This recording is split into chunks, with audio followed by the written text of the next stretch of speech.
Greetings. By virtue of your presence watching this video today, I want you to know that we consider you to be an extended member of our family at Unity in Linwood.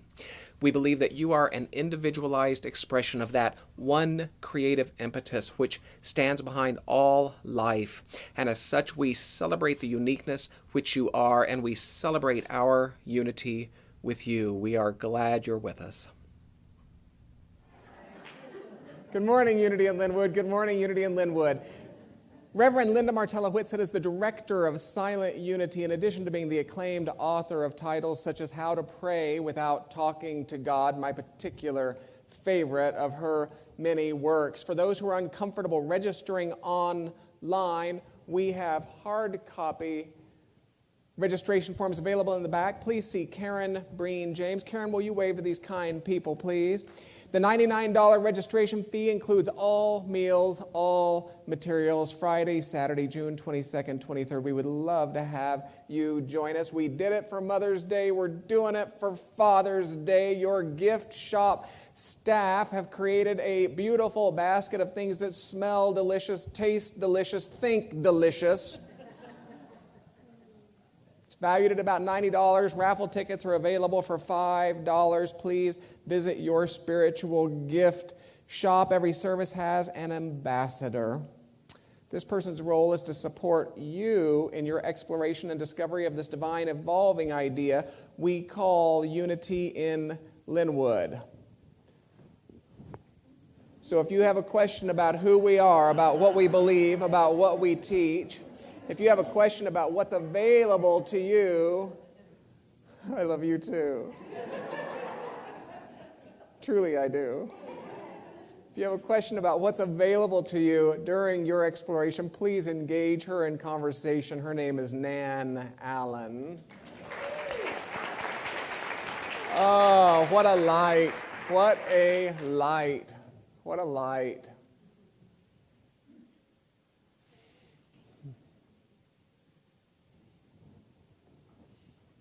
Nan is proof that as we pass years, life need not become narrower.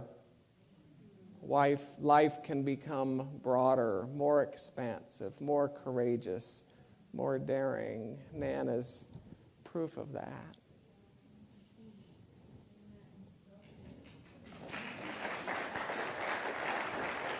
Practical spirituality, welcoming community, a short mission statement that yet again I believe speaks volumes. Take a deep breath.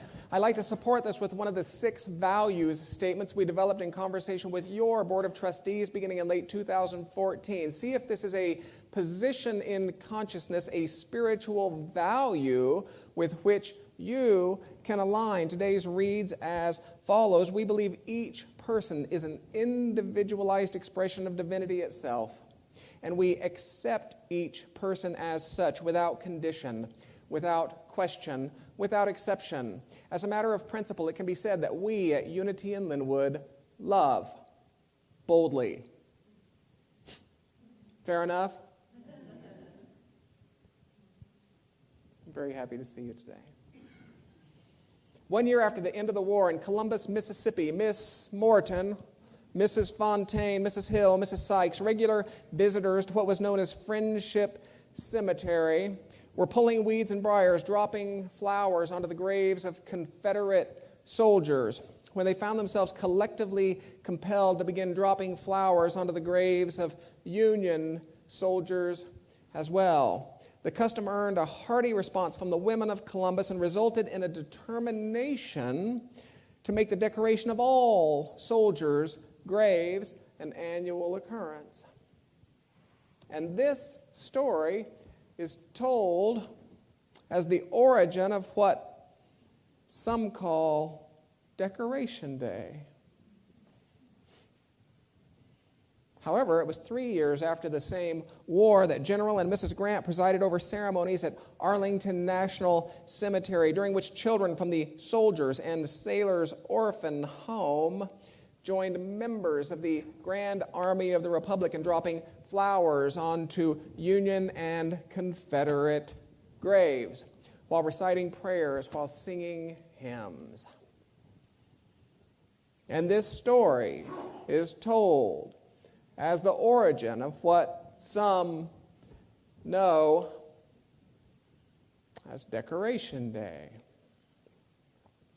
In fact, so widespread was this impulse to honor after a war that had divided states, divided communities, even divided families, that such observances occurred spontaneously and simultaneously with no political or military involvement whatsoever in locations from Arlington Heights, Virginia, to Boalsburg, Pennsylvania, Knoxville, Tennessee, to Jackson, Mississippi, to Kingston, Georgia, Charleston, South Carolina, to Memphis, Tennessee, to Carbondale, New York, and the list goes on, and the list goes on. The list goes on.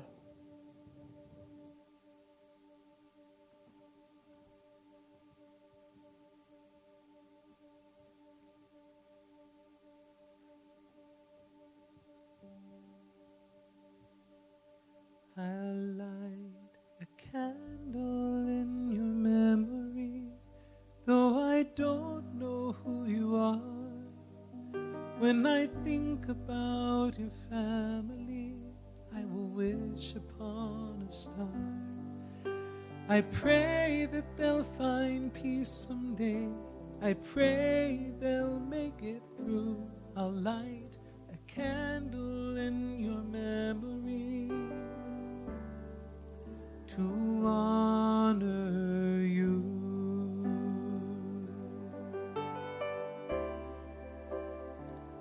I'll light a candle for America. May we feel peace inside. We'll hold each other closer and wipe the tears we've cried. I pray we'll bond together. I pray that we'll pull through. I'll light a candle for America, for me and for you.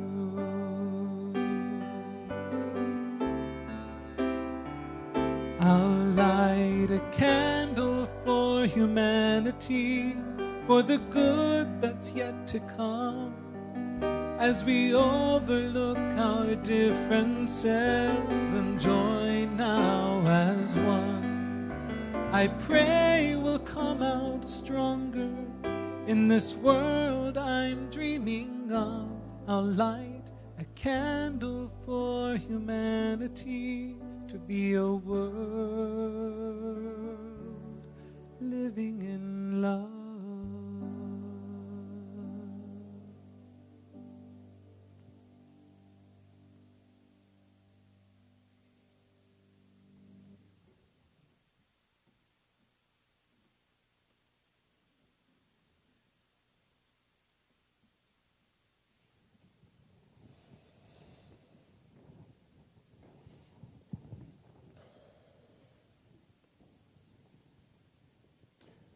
One UIL member wrote, and I quote, "I remember when my father passed. My father was quiet. My mother wore the pants in the family. And anybody else's family if she could get away with it. So when my father died, I was blown away by the outpouring of people who came to his funeral.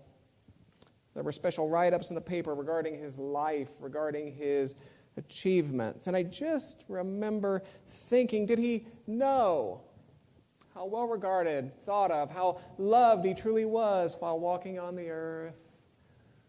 Why do we wait until a person dies to truly see their highest potentials?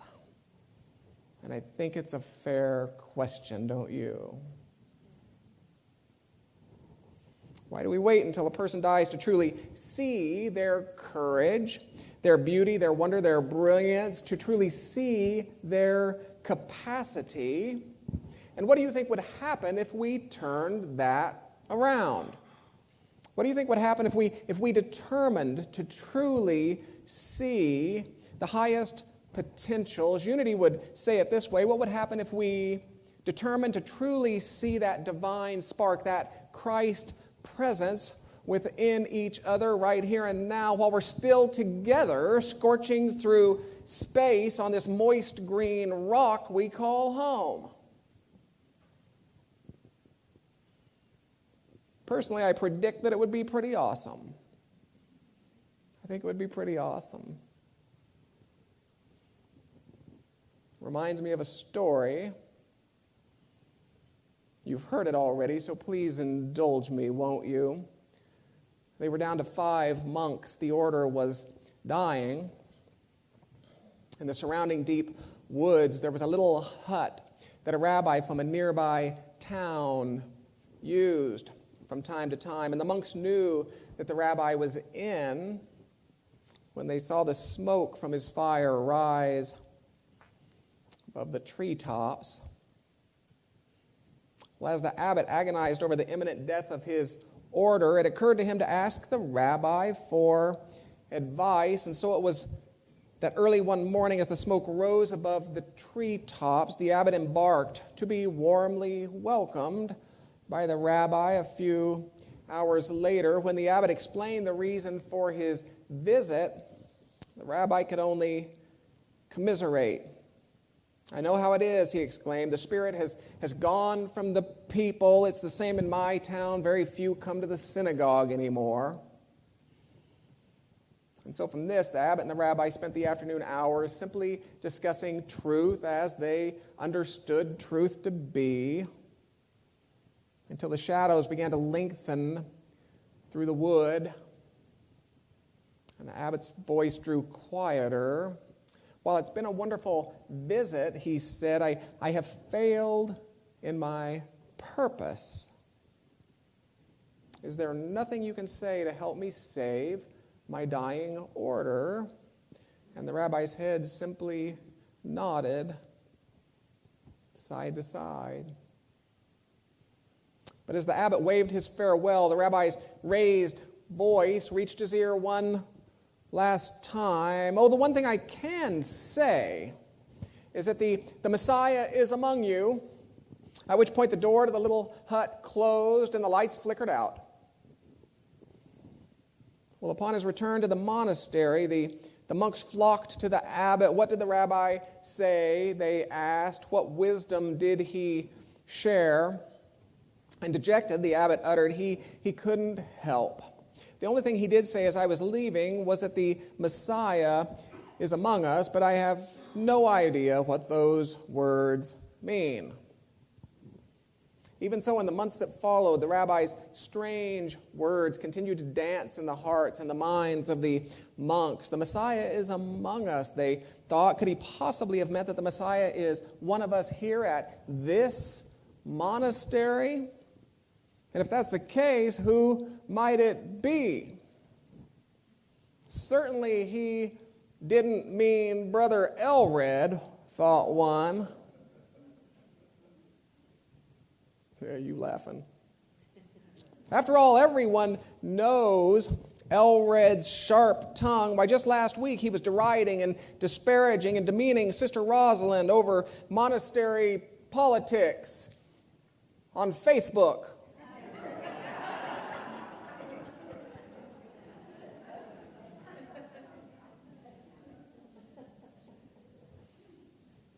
Thank you for getting that, Danielle. Thank you. At the same time, turned the thought.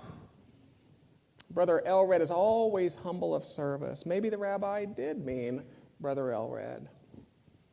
And Sister Rosalind, certainly he didn't mean Sister Rosalind, thought another. After all, everyone knows Rosalind's troublesome gossip. Why, just last week she was overheard in Friendship Hall, speaking ill of a staff member to Brother Tiberius. At the same time, turned the thought. Sister Rosalind is always generous of resource. Maybe the rabbi did mean Sister Rosalind. And certainly he didn't mean me, thought another. Why, I have such a list of deficiencies and defects, such a list of faults, flaws, failures. At the same time, turned the thought. At the same time. And over time, in the off chance that the rabbi was right, and the off chance that one among them might be the Messiah, the monks began to treat each other, the monks began to treat themselves with an extraordinary respect. And over time, the occasional visitors to the monastery began to sense the powerful spiritual aura born of this extraordinary respect. So compelling was this spiritual aura that more and more people visited the monastery to picnic, to play, to pray. So compelling was this spiritual aura that people brought their friends, and those friends brought their friends, and they brought more friends, until eventually and finally one of the young visitors stepped forward to join the monks, and 5 became 6. And shortly thereafter, another, and 6 became 7, and shortly thereafter, another, and as the math goes, 7 became 8. And in no time at all, the monastery was a thriving order, a center of light across the realm. Is that a great story or what?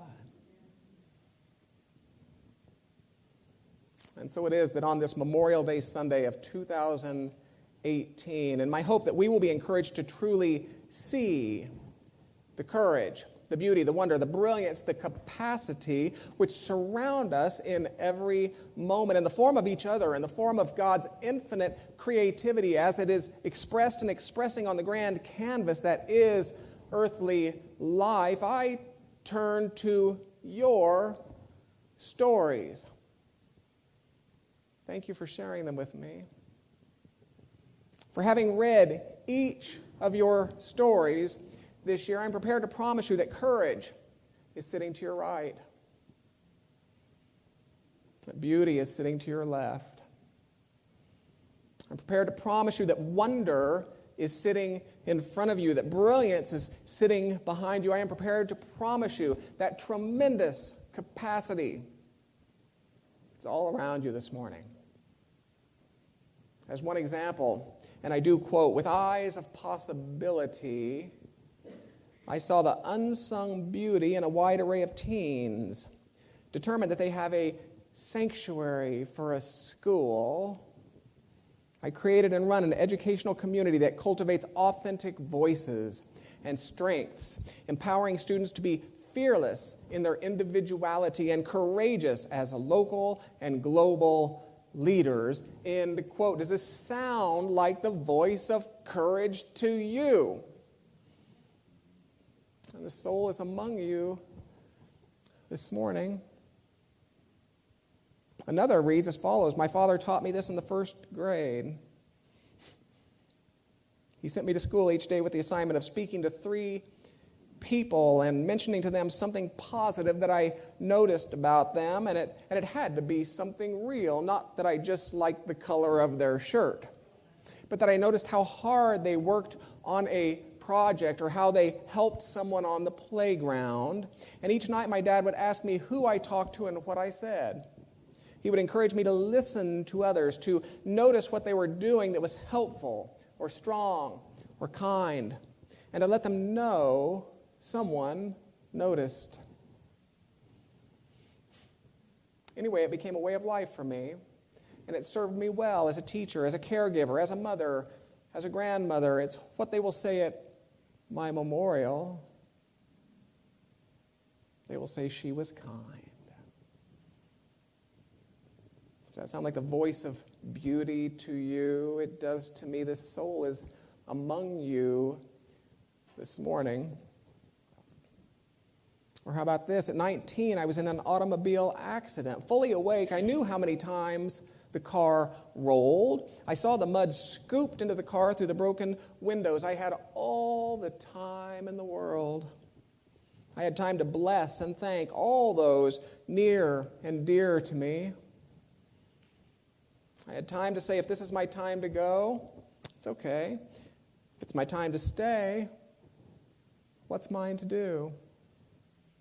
Well, three things came, and I will share one as the first two are personal.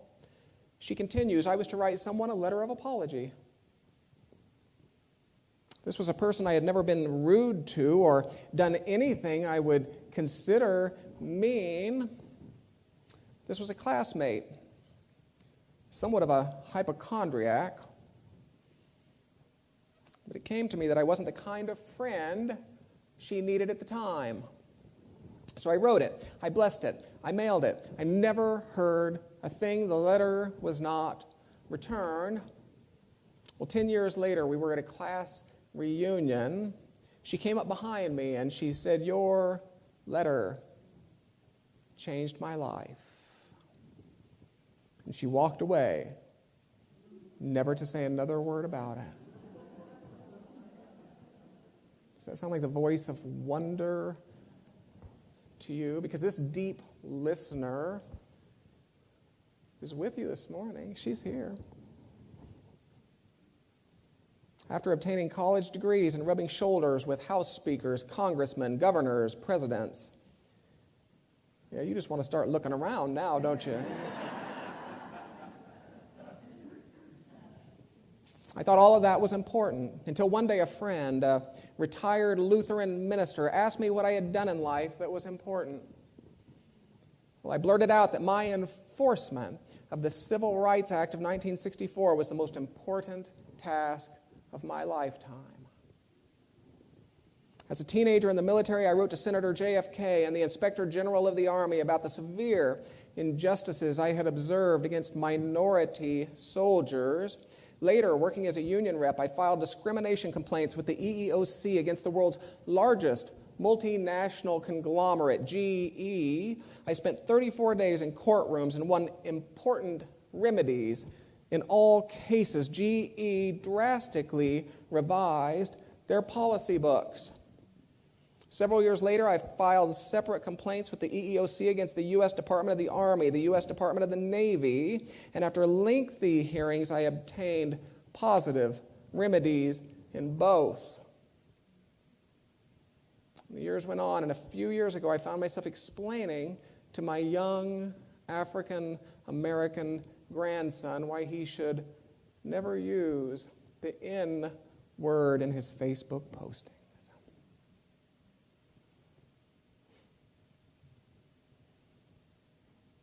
And another. Yesterday, she writes, I spent the day with one of my kids at the downtown Goodwill, the downtown Salvation Army stores. I read your email when I got home. I got to thinking, you do have that effect on me. I'd like to be remembered for being open to finding treasure on the ultimate treasure hunt, if you will. My life as a child was not conducive to learning much, at least not what you would consider ideal for a child. An understanding neighbor lady took me under her wing. One of the things she liked to do was go junking, as she called it. She would give me 35 cents and the run of the entire store. My family never went shopping anywhere except the commissary and the PX, and kids were not allowed, or at least that's what they told us kids. But Katie taught me much as we found treasure together. Her house was an eclectic mix of a working barber's chair, an old pipe organ, a huge lamp with beads dripping from the shade. Heaven, as I knew it to be at that time. Katie taught me much as we focused on treasure together. Life since has been a mix of heaven and hell, I suppose, much like anyone else's. I've been prayerfully finding the treasure in all I had, but once judged as secondhand or valueless. I had to try many ways of understanding life. Through much adversity, through life events I never would have chosen. I now understand my life as not unfortunate, but as perhaps the greatest gift I could ever have been given. In the last 2 years, I've been able to build upon what Katie started in me. So please remember me if you speak at my memorial service, and I hope you do, as the ultimate junker, because I can find the hidden treasure in the things I used to consider unworthy, even in myself. She concludes by saying, I hope I've been able to pass that on to my kids, their inherent worthiness. And finally, she writes, I believe my story is actually starting now. I believe it's starting now. Well, maybe 3 months ago when I started Unity, and I say this because most of my life was spent in a fog. I grew up in Michigan in a family with parents who tried their best. Obstacles such as alcoholism and infidelity made them fight a lot. Little guidance or structure led to abuse, which started for me at 3 years old, a cycle I endured for over half my life. And there are parts of life I don't remember. When you live in this state of fog, you kind of float with no connections to anyone or anything around you. You're numb. You tend to just exist, not live. I spent most of my life isolated and alone and in fear because this is what I was taught. And even when the abuse stopped and I was free, I didn't trust. I thought everyone was going to hurt me or abandon me, which was proven to be true. And this is why I think my story is starting now.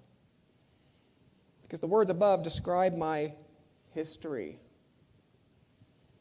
How I've been asleep through life. These are events I cannot change. I have to accept that and move on. So now that I have had this awakening, I'm willing to accept what's going to come with it, the ups, the downs, the bitter, the sweet. I know I can do this because of the support of the entire UIL community.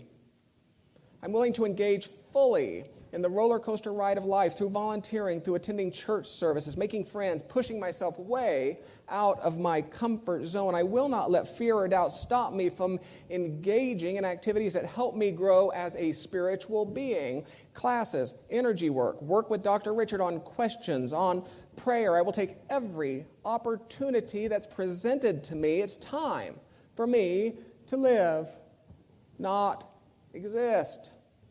She concludes, I have a lot of growing to do yet, and yet I have a lot to learn, especially about God, prayer, life, human relationships. Well, welcome to the club.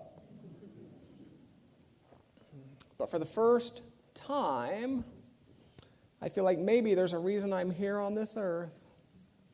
You, she says, all of you are showing me that I have a lot of good in me, that I'm lovable.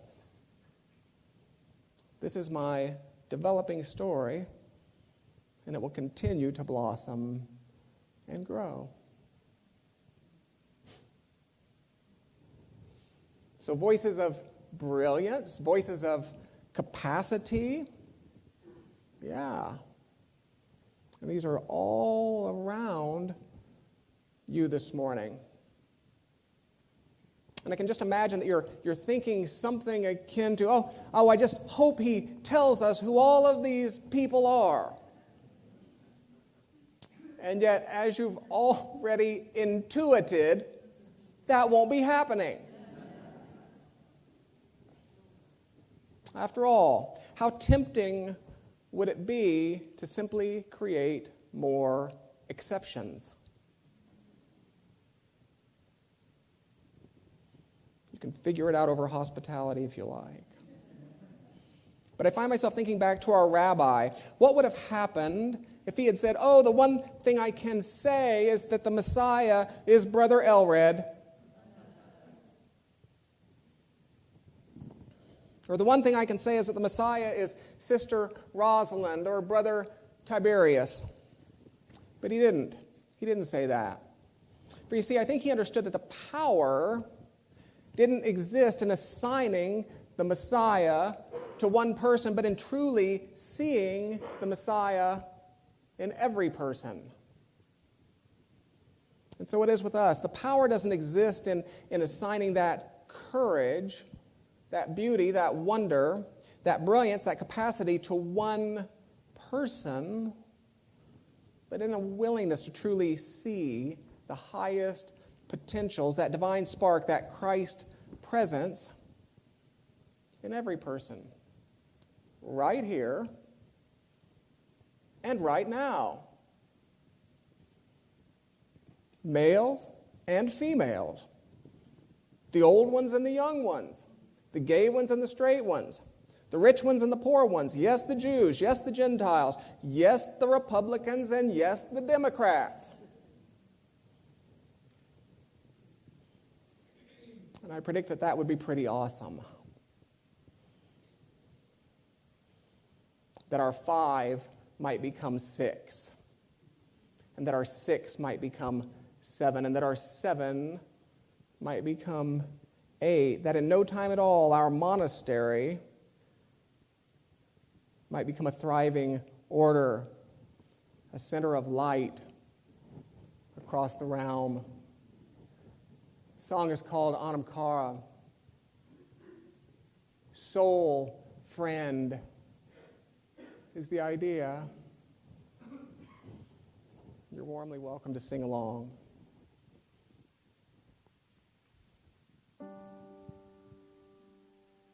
Anam Cara, Anam Cara,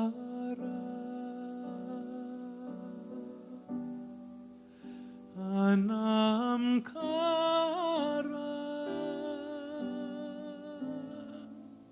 Anam Cara,